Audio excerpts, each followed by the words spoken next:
Donc dans ce tableau, on a le sentiment que Platon procède à une hiérarchisation à la fois des objets, mais aussi, n'est-ce pas, des connaissances. Et il semble dire que la connaissance philosophique est la connaissance la plus élevée. Elle est au-dessus de la connaissance mathématique, qui elle aussi est au-dessus de la connaissance sensible ou opinion, qui est au-dessus, n'est-ce pas, de ce qu'il appelle ici la conjecture, ayant pour objet précisément des images et des ombres seulement, pendant que les corps sensibles sont au-dessus de ces images et des ombres. Donc la réalité aussi est d'une certaine manière hiérarchisée, allant des ombres et des images jusqu'à l'idée, au concept.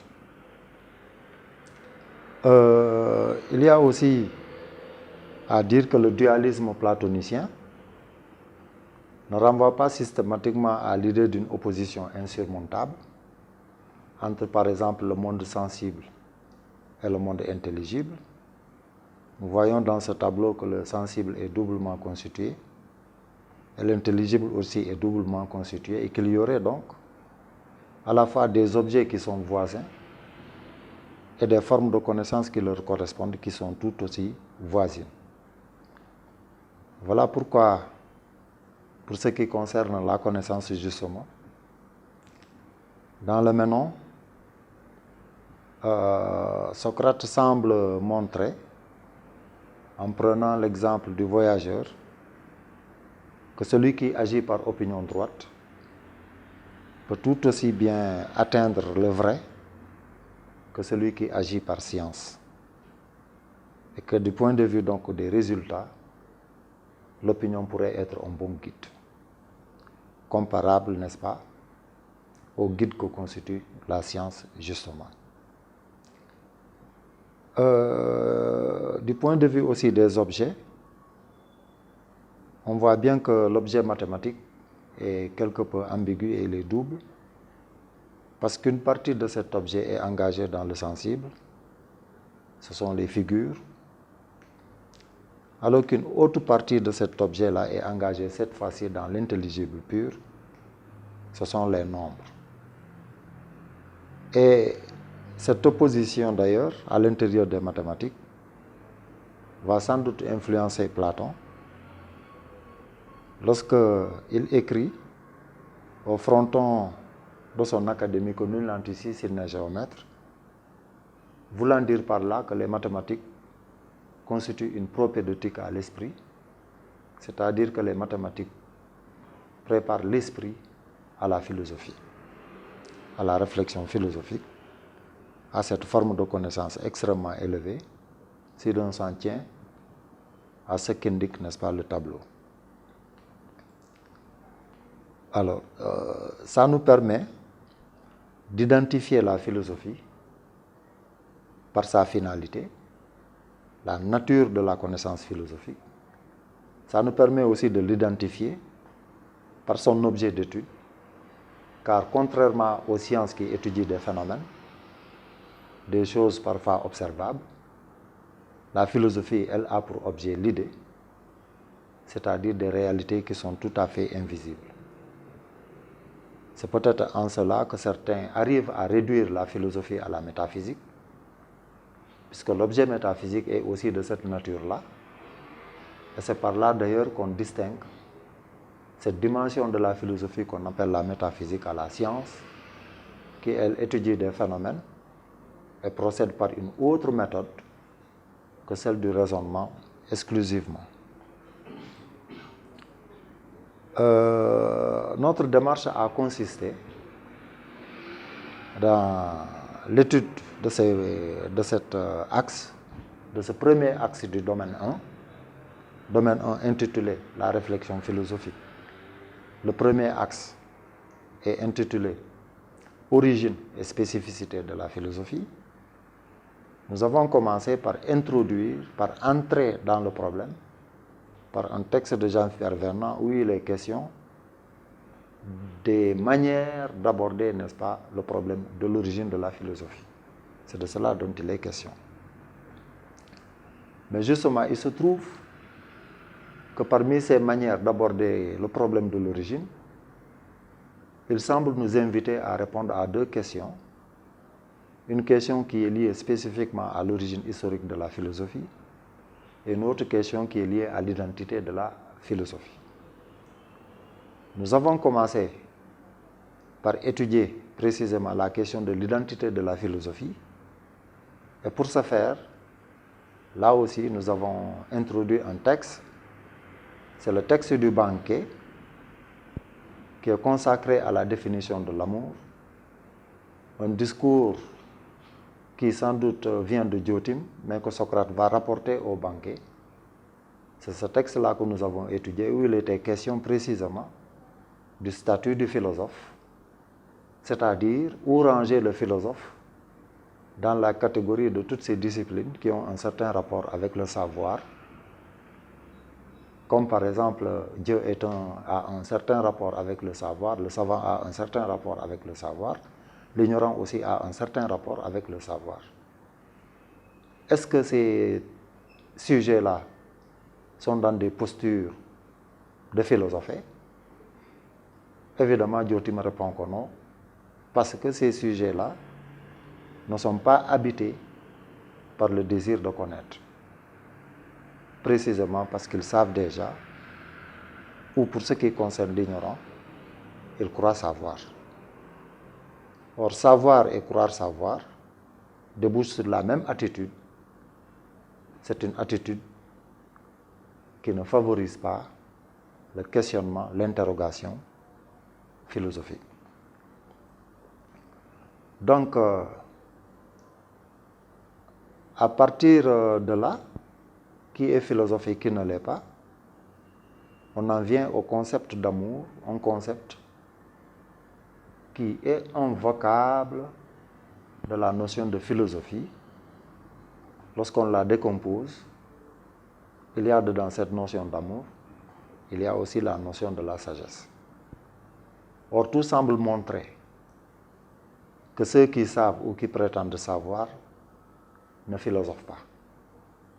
Par conséquent, est philosophe celui qui n'adopte pas cette attitude vis-à-vis du savoir, mais celui qui adopte une attitude tout à fait différente et même contraire à celle du savant ou de l'ignorant. N'est-ce pas cette attitude-là que Socrate peut être indiqué lorsqu'il dit tout ce que je sais, c'est que je ne sais rien. Dans cette posture-là, Socrate était en train d'adopter l'attitude de l'enfant, du naïf, qui, ne sachant déjà rien, est tout à fait ouvert au monde et qui, d'une certaine manière, est toujours en train de s'interroger, de poser des questions, parce qu'il vient de découvrir des choses dont il n'avait pas tout à fait conscience. Mais cette attitude aussi peut poser problème dans la mesure où, dans le Ménon, eh bien, Ménon, qui est un personnage de cette œuvre, de ce dialogue, objectera à Socrate qui prétend chercher ce qu'il ne sait pas, que cette opération-là est tout aussi difficile que de chercher ce qu'on sait déjà, et que dans les deux cas, il y a problème. C'est ce problème qu'on appelle le paradoxe de la connaissance, mais qui trouve aussi une solution dans le Ménon par l'évocation d'un vieux mythe pythagoricien, suivant lequel l'âme étant immortelle, elle sait déjà tout, en réalité elle n'a fait qu'oublier, et que donc il s'agit de l'aider à se rappeler en lui appliquant une technique d'interrogation que Socrate a probablement inventé et qu'on appelle la maïeutique. Donc là, nous sommes en train de répondre à la question « Qu'est-ce que la philosophie ?» c'est-à-dire la question d'identité par l'étymologie.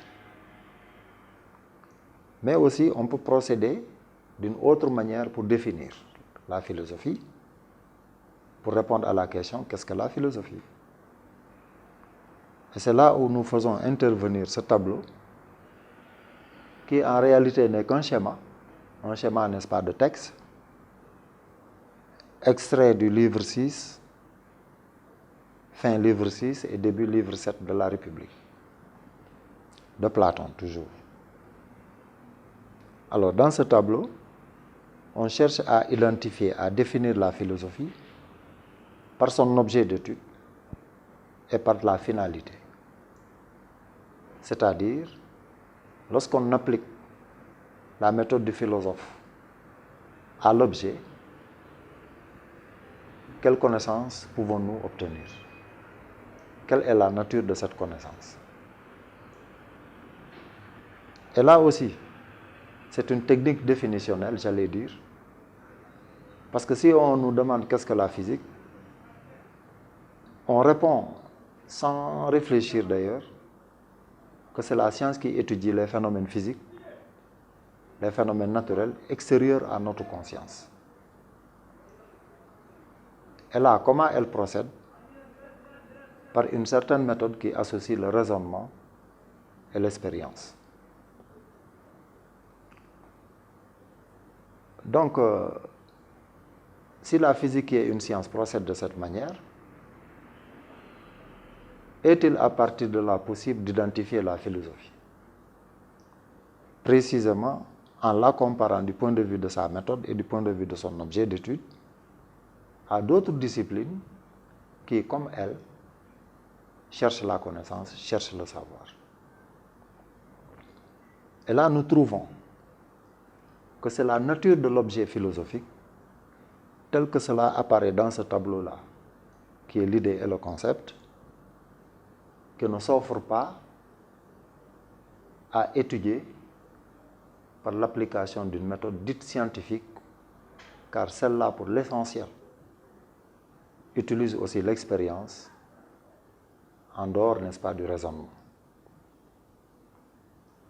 On se dit que, vu la nature de cet objet, on comprend immédiatement que la méthode ne peut être basée que sur le raisonnement et essentiellement sur le raisonnement. Mais c'est aussi une certaine manière de raisonner, car justement, dans ce tableau, qui d'une certaine manière schématise aussi ce qu'on appelle l'allégorie de la caverne, eh bien, dans ce tableau, il apparaît qu'il est absolument nécessaire de faire des va-et-vient, car une fois de plus, le dualisme platonicien n'est pas une invitation à l'indolence, comme dit Socrate, mais plutôt une invitation à philosopher dans la mesure où, si l'on cherche, on pourrait trouver des éléments qui unissent ce qui semble a priori tout à fait opposé. Et c'est ça qui va amener peu à peu à chercher un pont, un passage entre le sensible et l'intelligible, entre le corps et l'âme. C'est ce passage-là qu'on pourrait appeler la dialectique. Autrement dit, c'est l'esprit qui doit faire cet effort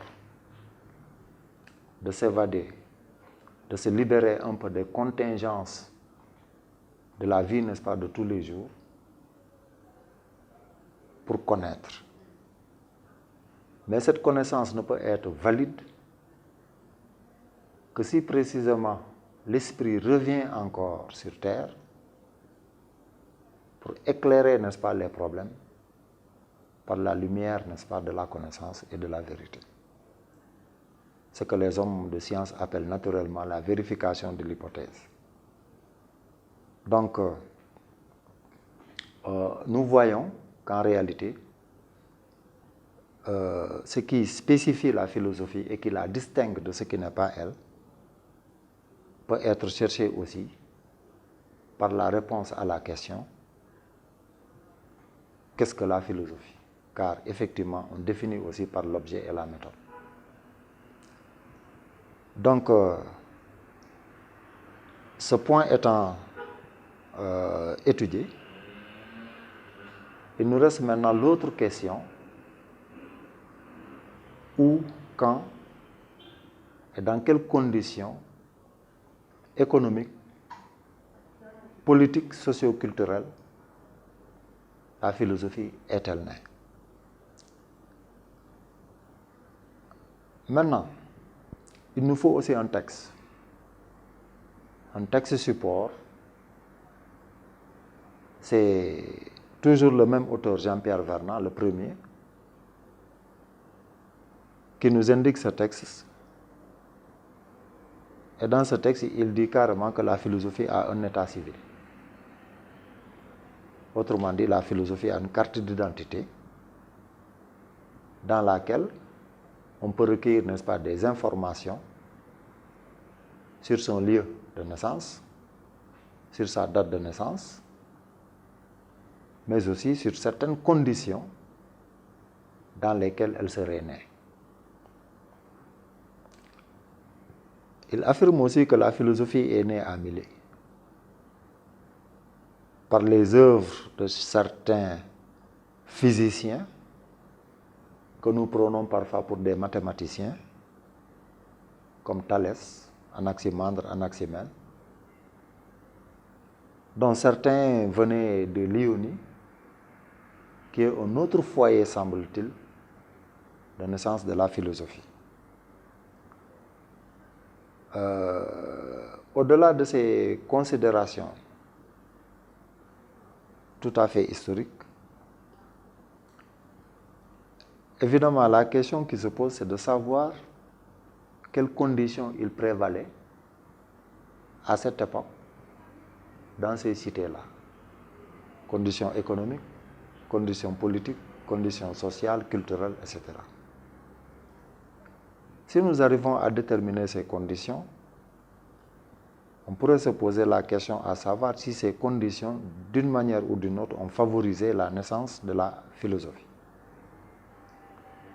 Et si on trouve que ces conditions peuvent être favorables à l'émergence de ce type de discours qu'on appelle la philosophie ou la science, on en viendra à une autre question. Est-ce qu'à chaque fois que ces conditions sont réunies dans un espace et dans un temps quelconque, il y a forcément apparition de la philosophie? Donc, cette démarche nous permettra d'étudier le lien éventuel qu'il y a entre la pratique philosophique et un certain nombre de conditions dans lesquelles les hommes évoluent, et de voir si ces conditions sont nécessaires à la naissance de la philosophie ou si elles sont à la fois nécessaires et suffisantes dans le sens où la philosophie apparaît à chaque fois que ces conditions sont réunies. Donc voilà, je crois, le créneau, le chemin que nous allons emprunter ensemble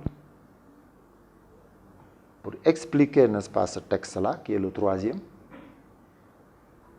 entre le premier texte de Jean-Pierre Vernant et son deuxième texte. Il y a d'abord le texte du banquier, en deuxième position. Donc, c'est cette démarche, n'est-ce pas, que nous allons entreprendre. Et si, dans le texte, l'auteur semble affirmer effectivement que la philosophie est grecque, puisque c'est un peu cela, évidemment, là, nous pouvons toujours faire une objection, nous poser la question, est-ce que réellement l'auteur ne pêche pas par eurocentrisme, par ethnocentrisme ou européocentrisme? Nous entendons par ces expressions qui signifient la même réalité, qui signifient la même chose, le fait systématiquement de croire que tout ce qui a de la valeur a pour origine l'Occident.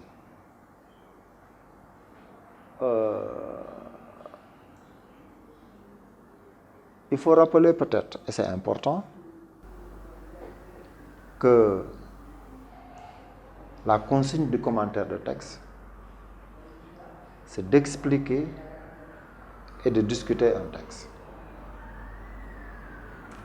Donc on ne peut pas croire qu'on a fait un bon commentaire si on se contente tout simplement d'expliquer un texte. Là où d'ailleurs le commentaire est le plus intéressant, c'est peut-être dans la discussion où le candidat montre qu'il a compris le texte. Quand je dis qu'il a compris le texte, ça signifie qu'il a compris ce que dit l'auteur, il l'a restitué dans son langage propre à lui, le candidat, mais en même temps, il voit des manquements, des erreurs et des failles dans le texte et qu'il se charge lui-même, le candidat, de compléter par la discussion. Ce qui signifie que donc, la prétention du candidat, si vraiment il veut faire un bon commentaire, c'est de dépasser la pensée de l'auteur, telle que cette pensée est exprimée et exposée dans le texte, et expliquée, n'est-ce pas, par vous, dans votre partie explication. Voilà pourquoi nous cherchons une objection à Jean-Pierre Vernant. C'est pour satisfaire donc aux exigences d'un bon commentaire de texte. On introduit, on explique les différentes idées fixées dans l'introduction et ensuite on discute ce qu'on appelle communément la thèse de l'auteur. Le point de vue que l'auteur a sur la question à laquelle il répond ou sur le problème qu'il cherche à résoudre dans le texte. Quand on discute la thèse de l'auteur, son point de vue, cela montre que non seulement on l'a compris, mais qu'on est allé plus loin que lui. C'est donc dans la discussion proprement qu'il y a l'intérêt du commentaire. Donc, ce que nous allons faire pour la suite, c'est précisément d'expliquer le texte de Jean-Pierre Vernant où il est question des lieux, des dates et certaines conditions de naissance de la philosophie. Et ensuite, d'opérer une sorte de rupture par rapport, n'est-ce pas, à ces points de vue qui sont eurocentriques, pour voir s'il n'y a pas d'autres origines à la philosophie, d'autres origines historiques, puisque la lecture de certains textes permet de penser comme ça. Là, je pense au texte de Cheikh Anta Diop, qui croit que, pour l'essentiel, la philosophie est d'origine égyptienne.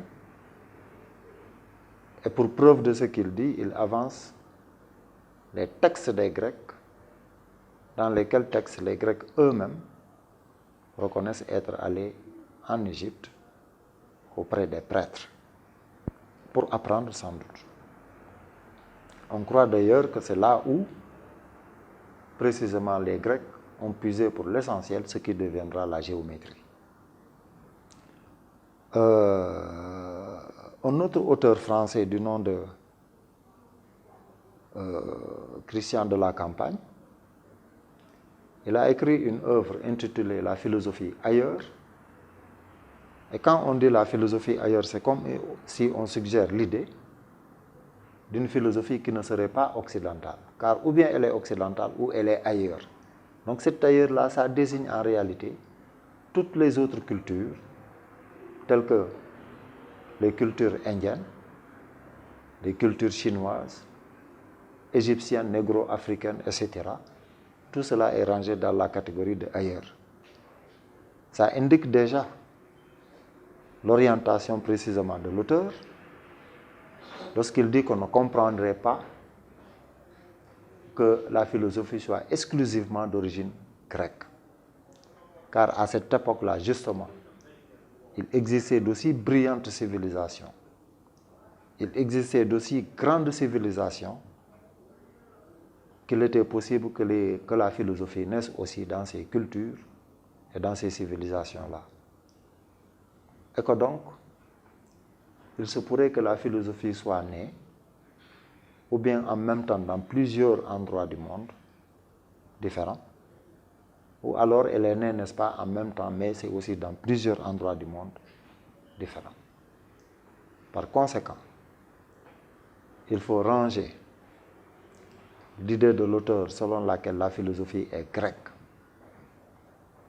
peut-être dans le cadre de l'idéologie, puisque d'une certaine manière, chacun a intérêt à revendiquer la paternité de la philosophie, surtout précisément lorsqu'on est un négro-africain dont l'histoire a été pour une large part une négation, la négation, n'est-ce pas, de l'Occident, dont l'histoire est émaillée, n'est-ce pas, par une entreprise systématique de déshumanisation. Dire dans ce contexte que la philosophie pourrait ne pas être exclusivement occidentale, ça peut être d'un grand intérêt pour ceux-là précisément à qui l'Occident a dénié toute possibilité de pensée, toute possibilité d'expression de la raison, toute possibilité, j'allais dire, d'exercice de la raison. Voilà donc, n'est-ce pas, la démarche que nous allons entreprendre.